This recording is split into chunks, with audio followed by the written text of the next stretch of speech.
Jane Eyre by Charlotte Bronte.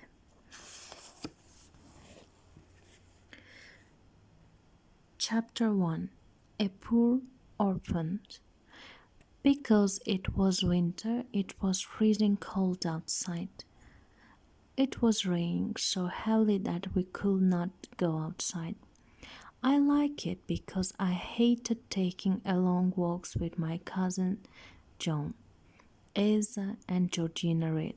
They were stronger than I was because I always got tired before they did.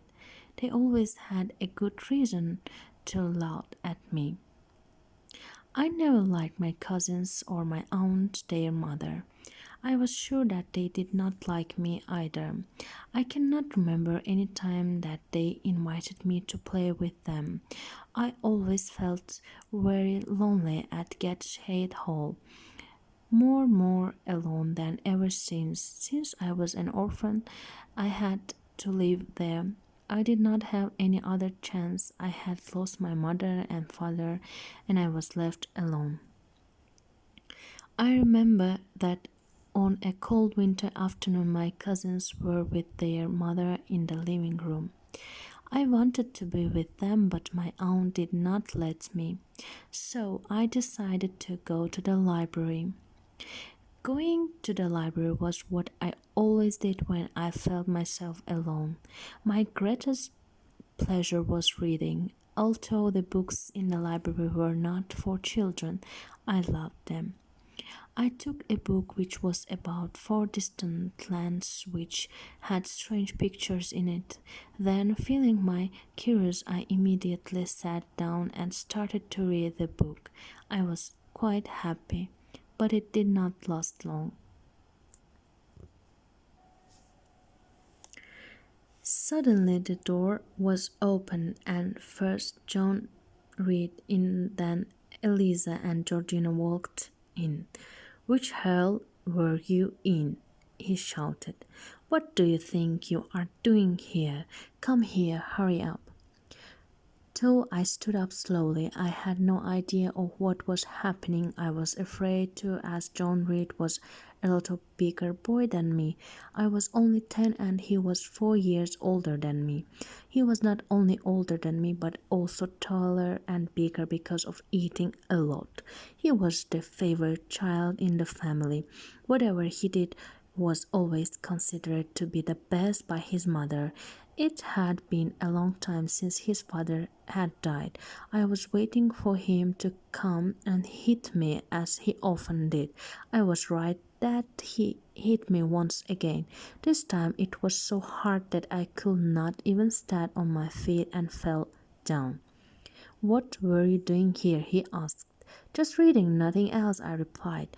"Whose books are you reading? My mother's?" "Yes," I said while showing him the book I was reading. "Did you take my mother's permission?" "No," I replied. "You are not allowed to read our family books," he said. "You are an orphan. You know you do not have anyone. Your parents are dead. You don't have any money. That's why you are living with us. However, this doesn't mean that you are one of us. Don't forget, none of us loves you." He was so angry that he threw the book at my head. Because I was not quick enough to move, the book hit me on my head. Suddenly something extraordinary happened and I started shouting. For the first time in my life I was able to show my anger. It was if all my unhappiness and loneliness of my life at Gateshead Hall was coming out. "Bad boy," I cried and stopped. I was full of anger and feeling myself really brave.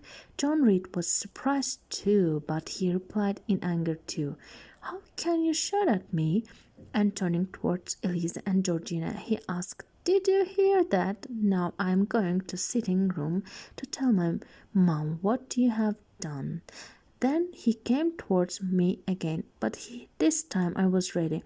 When I noticed that he was going to hit me again, I hit him first. This was something that I never did before. I pulled his hair and shouted, "You boy, you are the most wicked boy I have ever seen. I hate you."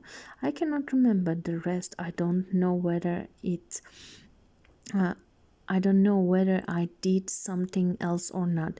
Soon Mrs. Reed and Bessie, who were their servants, appeared and pulled me off my cousin. I want you to take her to the red room and lock here, said my aunt coldly. Why on earth you behaved so terrible, Jane, Bessie said, while she was pulling me to the red room. You know Mrs. Reed is so good to you. You are allowed to live in her house. She is always kind to you. I don't understand what has happened to you. I have never seen you like this. It is a shame that you have done such a bad thing.